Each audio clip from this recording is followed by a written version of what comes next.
Hello दोस्तों, आप सभी का बहुत बहुत स्वागत है, अभिनंदन है। SSC MTS 2025 marathon mix question साथीगण आज डे 9 है। और दोस्तों आज के पेपर में आइए चर्चा करते हैं कि आपके एसएससी एमटीएस के लिए क्या क्या इंपॉर्टेंट क्वेश्चन है ना।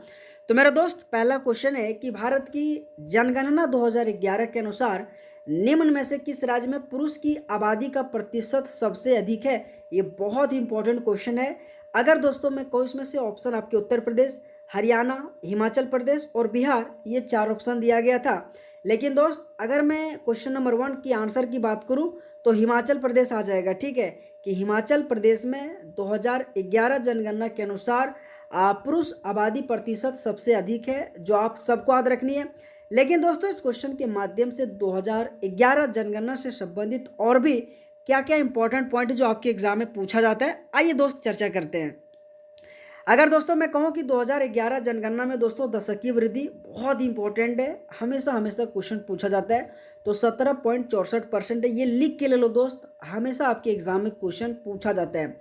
अगर दोस्तों मैं वही लिंगानुपात की बात करूँ तो 1000 पुरुष पर 943 महिलाएं, ये भी पॉइंट आप सबको याद रखनी है। साक्षरता से हमेशा क्वेश्चन पूछा जाता है 74.04%, जो आप सबको याद रखनी है। लेकिन दोस्तों अगर मैं मेल की बात करूँ तो मेल में आपके 82.14%, और अगर मैं फीमेल की बात करूँ दोस्तों 65.46%। तो ये भी दोस्तों पॉइंट आप सबको याद रखनी है। अगर दोस्तों मैं ग्रामीण जनसंख्या की बात करूँ तो 68.84%। अगर दोस्तों मैं शहरी जनसंख्या की बात करूँ तो 31.16%। ये दोनों के दोनों डाटा आपके एग्जाम आपके एसएससी में दोस्त बहुत बार पूछा गया है ना।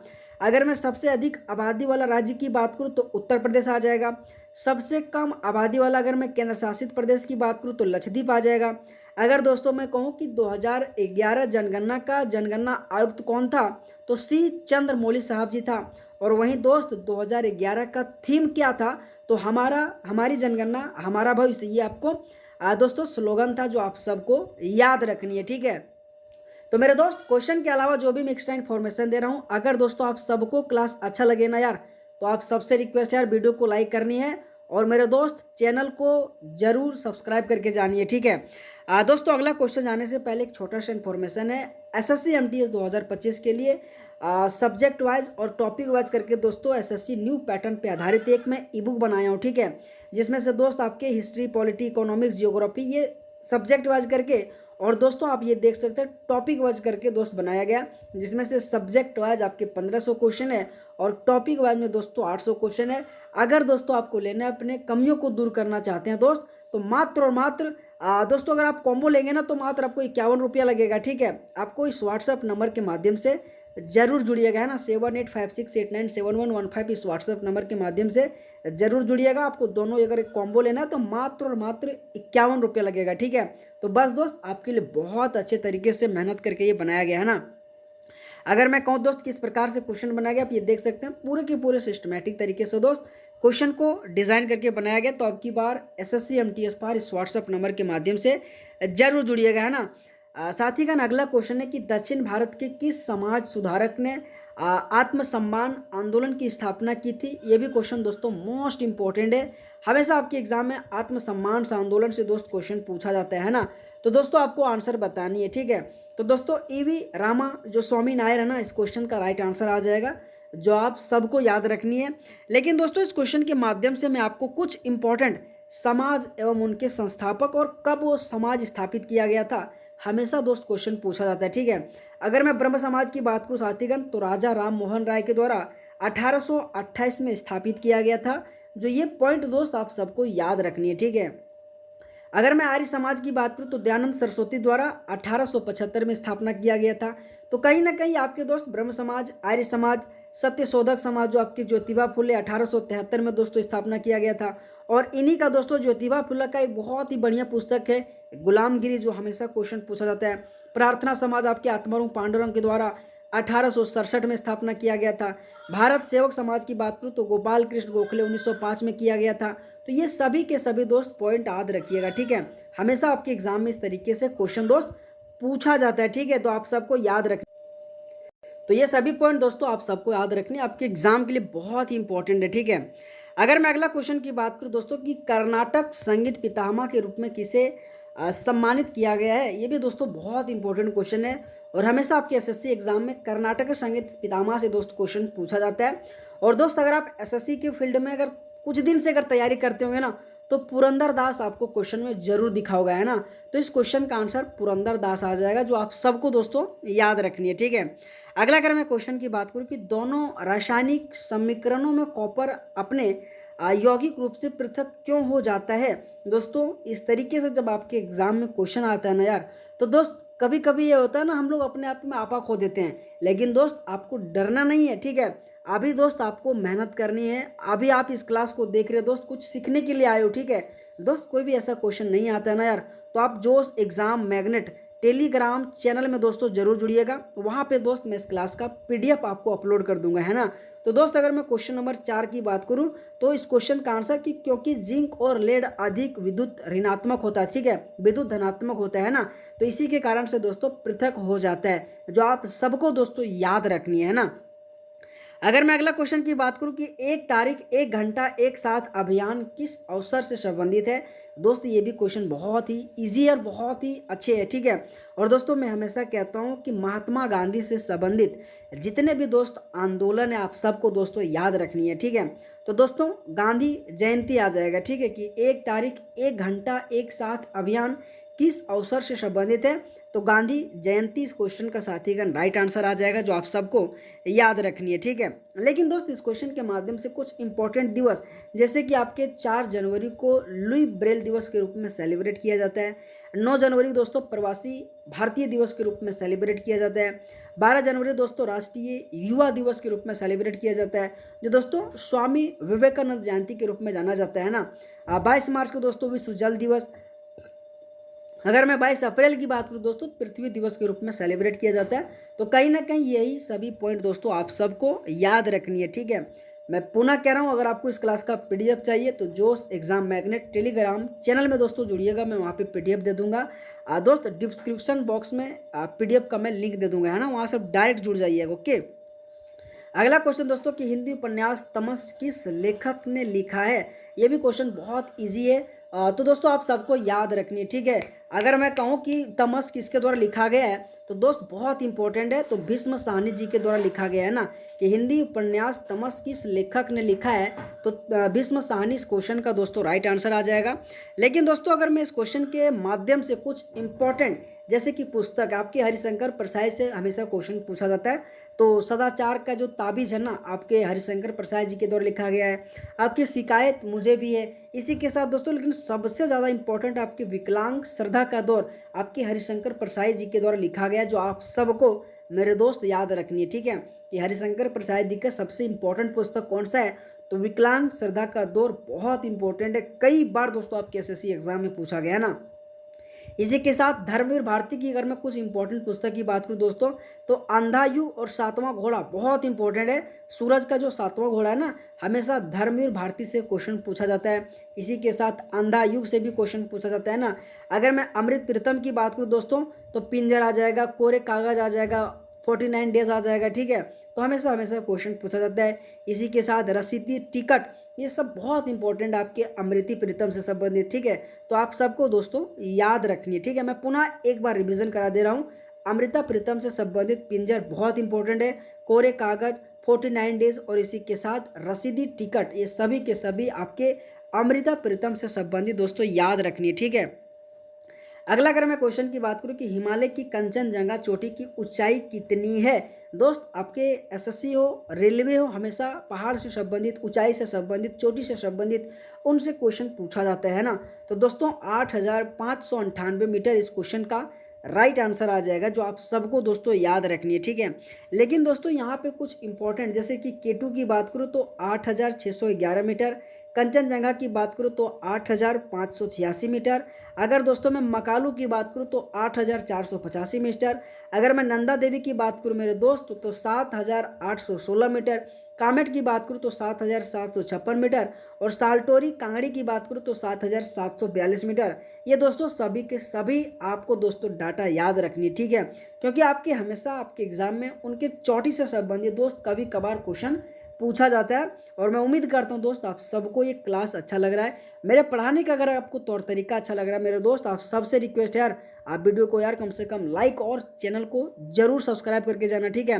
मैं दोस्त आप सबसे दावा करता हूँ, वादा करता हूँ यार, आपके एसएससी एमटीएस एग्जाम आते आते मैंने सब्जेक्ट वाइज टॉपिक वाइज पूरा का पूरा अच्छे तरीके से दोस्त आपको रिवीजन करा दूंगा, ठीक है। अगर मैं अगला क्वेश्चन की बात करूँ दोस्तों कि साइकिलिंग में पेलोटोन का क्या है, पेलोटोन का काम क्या है, ठीक है। बहुत इंपॉर्टेंट है कि साइकिलिंग में पेलोटोन का काम क्या है। तो दोस्तों आपको बतानी इस क्वेश्चन का क्या आंसर आ जाएगा, ठीक है।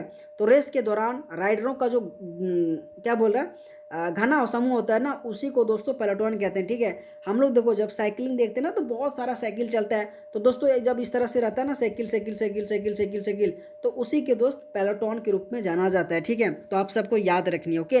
अगला क्वेश्चन है कि निम्नलिखित में से किस स्वतंत्रता सेनानी की जयंती पर स्वच्छ भारत मिशन शुरू किया गया था। स्वच्छ भारत मिशन दोस्तों शुरू किया गया था। ये क्वेश्चन बहुत बहुत बहुत इजी है, ठीक है। आप इस क्वेश्चन का आंसर ऐसे भी दे सकते हैं ना, तो महात्मा गांधी इस क्वेश्चन का राइट आंसर आ जाएगा। आप सबको दोस्तों मैं पुनः कह रहा हूँ, महात्मा गांधी से संबंधित जितने भी आंदोलन है, चाहे 1917 का आंदोलन हो, 1918 का आंदोलन हो, 1920-22 का आंदोलन हो, 1930 का आंदोलन हो, 1942 का आंदोलन हो, ये सभी के सभी दोस्त आंदोलन आप सबको याद रखनी है, ठीक है। हमेशा आपके एग्जाम में इनसे संबंधित दोस्त क्वेश्चन पूछा जाता है, ठीक है। अगला क्वेश्चन है कि जनगणना अधिनियम कब लागू किया गया था। साथीगण ये भी क्वेश्चन बहुत ही इजी है, हमेशा हमेशा कहता हूँ दोस्त 1948 इस क्वेश्चन का राइट आंसर आ जाएगा। और आपके एग्जाम में दोस्त जनगणना से संबंधित आपके एसएससी में हमेशा क्वेश्चन पूछा जाता है, ठीक है। आपके दोस्तों अभी सिलेक्शन फेज 13 का एग्जाम हुआ, इसी के साथ दोस्तों आपके स्टेनोग्राफर का एग्जाम, आपके जो अभी ईडी क्यूटी करा रहा है ना यार, जाके पेपर उठा लो दोस्त, यही सब लगभग लगभग क्वेश्चन सेम पूछ रहा है और सेम पैटर्न टीसीएस के आधारित क्वेश्चन दे रहा है, ठीक है। क्योंकि दोस्त एज अ टीचर होने के नाते मैं भी क्वेश्चन को एनालिसिस करता हूँ, ठीक है। क्या पेपर में पूछ रहा है, कैसा लेवल आ रहा है, तो कहीं ना कहीं दोस्त मुझे इस चीज़ का अंदाजा आपसे कहीं ना कहीं थोड़ा दोस्त ज़्यादा है ना। तो कहीं ना कहीं दोस्त जो मैं कह रहा हूँ यार, आराम से दोस्त करते चला जाओ, आपके लिए बहुत ही बढ़िया क्लास होने वाला है, ठीक है।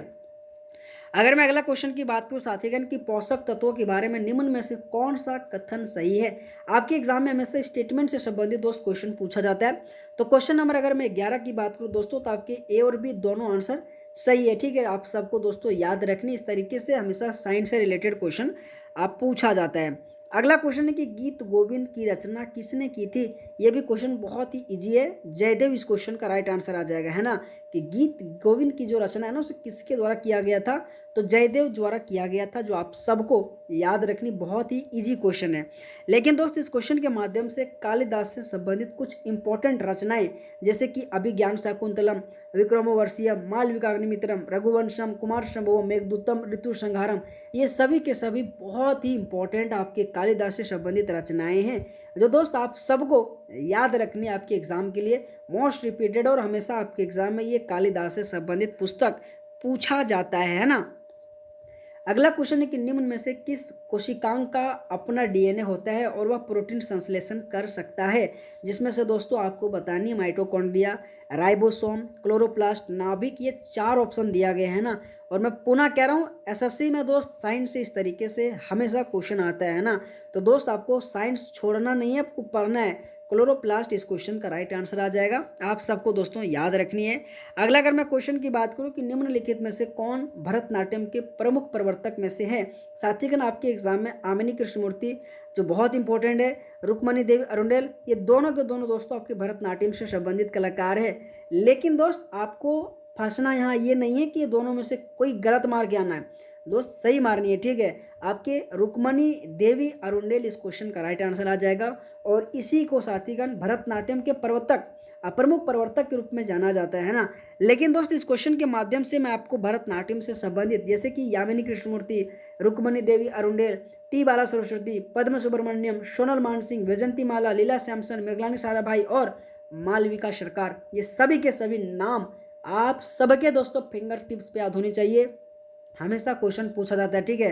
तो भरतनाट्यम से संबंधित कलाकार आप सबको दोस्तों याद रखना है, तो रखना है, ठीक है, क्योंकि आपके एग्जाम में क्लासिकल डांस से हमेशा क्वेश्चन पूछा जाता है ना। अगला क्वेश्चन है कि सांची के महान स्तूप में डैश मुख्य दिशाओं पर क्या स्थित है जिन्हें तोरण के रूप में कहा जाता है। दोस्तों बताओ कितने मुख्य दिशाएं जिससे तोरण के रूप में जाना जाता है। दोस्त 2, 3, 4, 5, ये भी दोस्तों बहुत ना जाने वाले के लिए तो भारी है, लेकिन पढ़ने वाले के लिए दोस्तों बहुत आसान है। अगर आप सांची के महान स्तूप के बारे में अगर पढ़े होंगे, देखे होंगे, ठीक है, तो दोस्त आप 4 आंसर दे सकते हैं। ठीक है, 4 इस क्वेश्चन का दोस्त राइट आंसर आ जाएगा। ठीक है, कि 4 मुख्य दिशाओं में दोस्तों स्थित है, उसी को साथीगण तोरण के रूप में जाना जाता है। एक बार मैं पुनः आप सबसे कह रहा हूँ, एसएससी एमटीएस न्यू पैटर्न पे आधारित सब्जेक्ट वाइज दोस्त मात्र 51 रुपये। अगर दोस्त आप टॉपिक वाइज ले रहे हो तो मात्र 21 रुपया। अगर आप कॉम्बो ले रहे हो दोस्त मात्र 51 रुपये लगेगा। ठीक है, तो कहीं ना कहीं बहुत इंपॉर्टेंट ये दोस्तों कंटेंट आप सबके लिए है। तो दोस्त आपके एग्जाम में ये समझो यार रामबाण साबित होने वाला है, क्योंकि सिलेक्शन पोस्ट फेज 13 दोस्तों ले लो, या फिर दोस्तों स्टेनोग्राफर का एग्जाम ले लो। अभी जो आपके ड्यूटी करा रहा ना, लगभग दोस्त इस पीडीएफ से आपका क्वेश्चन सेम आ रहा है। ठीक है, मैं इतना कह सकता हूँ, है ना। तो दोस्त आपके लिए बहुत अच्छा ये कंटेंट आपके एमटीएस के लिए होने वाला है। तो दोस्तों आपका बहुत बहुत स्वागत है। इस व्हाट्सएप नंबर के माध्यम से जरूर जुड़िएगा, है ना। आपको दोस्तों दिखा सकते हैं ना। अगला अगर मैं क्वेश्चन की बात करूँ कि निम्नलिखित में से कौन सी नदी पश्चिम दिशा में बहती है। आपके एग्जाम में हमेशा पूर्व और पश्चिम से बहने वाली नदी क्वेश्चन पूछा जाता है ना। तो दोस्तों अगर मैं गोदावरी नहीं दोस्त, गंगा नहीं दोस्त, यमुना नहीं दोस्त, आपके नर्मदा इस क्वेश्चन का राइट आंसर आ जाएगा। ठीक है, कि पश्चिम दिशा से बहने वाली नदी कौन सा है, तो साथीगण नर्मदा इस क्वेश्चन का राइट आंसर आ जाएगा। ठीक है, लेकिन दोस्तों मैं आपको इस क्वेश्चन के माध्यम से कुछ इंपॉर्टेंट, जैसे कि पूर्व से बहने वाली नदी आपके गंगा है, यमुना है, गोदावरी, कृष्णा है, कावेरी है, महानदी है, ब्रह्मपुत्र है, सोन है। लेकिन दोस्त पश्चिम से सबसे इंपॉर्टेंट नर्मदा और ताप्ती, ये 2 ही ऐसा नदी है जो पश्चिम से बहती है। ठीक है, मैं पुनः कह रहा हूँ, पश्चिम से बहने वाली नर्मदा और ताप्ती। लेकिन दोस्त अगर मैं पूर्व की बात करूँ तो गंगा, यमुना, गोदावरी, आपके कृष्णा, कावेरी, महानदी, ब्रह्मपुत्र, सोन, ये सभी के सभी नाम आप सबको दोस्तों याद रखनी है। ठीक है, अगला क्वेश्चन है कि जल चक्र में सूर्य की ऊर्जा से जल गैसीय अवस्था में परिवर्तित हो जाता है, इस चरण को क्या कहा जाता है। आप सबको दोस्तों पता है ना, वाष्पीकरण आ जाएगा, संघनन आ जाएगा, वर्षा आ जाएगा, संचयन आ जाएगा। लेकिन अगर आप क्वेश्चन नंबर 17 देखे होंगे ना, तो आपको मन में एक डाउट आया होगा कि दोस्त कहीं वाष्पीकरण इस क्वेश्चन का आंसर तो नहीं आ जाएगा। हाँ दोस्त, इस क्वेश्चन का आंसर आपकी ऑप्शन नंबर सी वाष्पीकरण आ जाएगा। ओके, अच्छा दोस्त, अगला अगर मैं क्वेश्चन की बात करूँ कि भारत की पहली टेस्ट क्रिकेट टीम के कप्तान कौन थे, ये भी क्वेश्चन साथीगण बहुत इजी है। और ये क्वेश्चन दोस्त बेसिकली मैं उन ऐसे स्टूडेंट को डेडिकेट करना चाहता हूँ जो दोस्त क्रिकेट में बहुत माहिर है। बताओ यार इस क्वेश्चन का क्या आंसर आ जाएगा। मैं दोस्त आपको 5 सेकंड का टाइम दे रहा हूँ, बताओ कि भारत की पहली टेस्ट क्रिकेट टीम के कप्तान कौन थे। दोस्त आपका आंसर आया, मुझे उम्मीद है दोस्त आपका आंसर आ गया होगा ना। तो सी के नायडू इस क्वेश्चन का राइट आंसर आ जाएगा। बहुत इंपॉर्टेंट ये क्वेश्चन, और हमेशा हमेशा आपके एग्जाम में पहली क्रिकेट टेस्ट के कैप्टन कौन था, ये हमेशा क्वेश्चन पूछा जाता है ना। अगला क्वेश्चन है कि मौर्य काल में उत्तर पश्चिम भारत पर शासन करने वाले पहले विदेशी शासक कौन थे। साथीगण आपके एग्जाम में कौन से ऐसे विदेशी शासक किसके समय में आया था, ये भी क्वेश्चन हमेशा बार बार पूछा जाता है। तो दोस्त आज के इस क्वेश्चन जो 19 क्वेश्चन नंबर है ना, उसमें से बैक्टीरियन यूनानी आ जाएगा। और यही दोस्तों पहले विदेशी शासक था जो आपके मौर्य काल दोस्तों, जो उत्तर पश्चिम भारत में शासन करने वाले, जो कि शासकों के रूप में जाना जाता है ना। अगर दोस्तों मैं अगला क्वेश्चन की बात करूं कि अनुसूचित जाति, जनजाति और अन्य कमजोर वर्ग के शैक्षणिक एवं आर्थिक हितों को बढ़ावा देने के लिए संविधान के किस अनुच्छेद में वर्णित है। दोस्तों आपने कभी आर्टिकल 39 में सुना है इसके बारे में। दोस्त मैं तो नहीं सुना हूँ। दोस्तों 45 में आपने सुना है, बोला नहीं तो मैंने सुना दोस्त। आपने 47 में सुना है, बोला नहीं सुना दोस्त। 46 इस क्वेश्चन का राइट आंसर आ जाएगा। ठीक है दोस्त, आप इस तरीके से पढ़ सकते हो। ठीक है, क्योंकि दोस्त जितना आप रिलेट करोगे ना, उतना आपको पढ़ने में मजा आएगा, है ना। अगला क्वेश्चन है कि भारतीय पुलिस सेवा के अधिकारियों के प्रशिक्षण संस्थान का नाम किसके नाम पर रखा गया है। दोस्त कभी आप अपने आप पे रिलेट करो, लाल बहादुर शास्त्री के नाम पे रखा गया, बोलो नहीं सर। अटल बिहारी, बोल नहीं सर। जवाहरलाल, बोल नहीं सर। तो कौन सर, तो सरदार वल्लभ भाई पटेल इस क्वेश्चन का राइट आंसर आ जाएगा। ठीक है, ये बहुत इंपॉर्टेंट क्वेश्चन है जो आप सबको याद रखनी है। अगला क्वेश्चन है कि संविधान के किस अनुच्छेद में उल्लेख है कि भारत के प्रधानमंत्री और महाधिवक्ता के संसद में बोलने का अधिकार है। दोस्त ये क्वेश्चन बहुत बहुत ईजी है। ठीक है दोस्त, 74 और 75 सीधे दोस्त काट दो, कहीं इसका जगह नहीं है 74 75 में। अगर मैं भारत के प्रधानमंत्री और महाधिवक्ता को संसद में बोलने का अधिकार है, तो 74 और 75 अगर आपको ऑप्शन में दिया सीधे काट दो, कहीं इसका जवाब नहीं दोस्त। लेकिन दोस्त क्वेश्चन फंसेगा 88 और 89 में, ठीक है। लेकिन कोई नहीं दोस्त, क्वेश्चन नंबर 22 का आंसर आपके 88 आ जाएगा, ठीक है। 88 आ जाएगा। आर्टिकल 88 में दोस्तों हमारे संविधान में माननीय प्रधानमंत्री और महाधिवक्ता को संसद में बोलने के अधिकार का जिक्र किया गया, जो आप सबको याद रखनी है ना। अगला क्वेश्चन है कि भारतीय संसद में राज्यसभा के सदस्यों का कार्यकाल कितना होता है। दोस्त आपको बतानी है राज्यसभा का कार्यकाल कितना होता है। 4 साल, 2 साल, खत्म। 5 और 6 में दोस्त आपका कंफ्यूजन होगा, लेकिन दोस्त कंफ्यूजन होना ही नहीं है, ठीक है। 6 साल इस क्वेश्चन का राइट आंसर आ जाएगा, ठीक है, कि भारतीय संविधान में राज्यसभा के सदस्यों का कार्यकाल कितना होता है, तो 6 साल होता है। दोस्त अगला क्वेश्चन है कि आक्रामक मौद्रिक नीति के तहत भारतीय रिजर्व बैंक आमतौर पर रेपो दर के साथ क्या करता है, तो आपको घटा देता है, स्थिर रखता है, बढ़ा देता है, कोई परिवर्तन नहीं करता है। ये 4 ऑप्शन है। लेकिन दोस्त आप सबको क्लास मजा आ रहा है कि नहीं आ रहा है। अगर आपको दोस्तों आ रहा है यार, तो इसी तरह से आप क्लास को रेगुलर वे में देखते रहो, ठीक है। तो बढ़ा देता है, इस क्वेश्चन का राइट आंसर आ जाएगा। अगला क्वेश्चन और इस क्लास का अंतिम क्वेश्चन है कि भरतनाट्यम नृत्यांगना डैश को 2023 में भारतीय ललित कला अकादमी सैन डिएगो द्वारा सम्मानित किया गया था। इसमें से कौन सा नाम है जो आप सबको दोस्तों बताना है, ठीक है। तो अपर्णा जो कि राघवन, इस क्वेश्चन का राइट आंसर आ जाएगा। तो दोस्तों आप सबको क्लास कैसा लगा, ठीक है। अगर दोस्तों आप सबको क्लास अच्छा लगा होगा तो आप सबसे रिक्वेस्ट है दोस्त, वीडियो को लाइक करनी है और चैनल को ज़रूर सब्सक्राइब करनी है, ठीक है। दोस्त अगर मैं कहूँ, अगर आपको थोड़ा भी बहुत दोस्त देखिए जिसमें वीकनेस हो, तो आप सबके लिए एसएससी न्यू पैटर्न पे आधारित एक ई बुक बनाया हूँ, जो दोस्त आप देख सकते हैं। अगर आपको लेना है दोस्त तो कॉम्बो का मात्र 51 रुपया लगेगा, ठीक है। तो इस व्हाट्सएप नंबर के माध्यम से दोस्त जुड़िएगा, है ना। तो दोस्त आप सबका बहुत बहुत धन्यवाद, थैंक यू सो मच। ये इसी तरह से आपको क्वेश्चन मिलेगा, ठीक है। तो लाइक और सब्सक्राइब करके ज़रूर जानिए, है ना।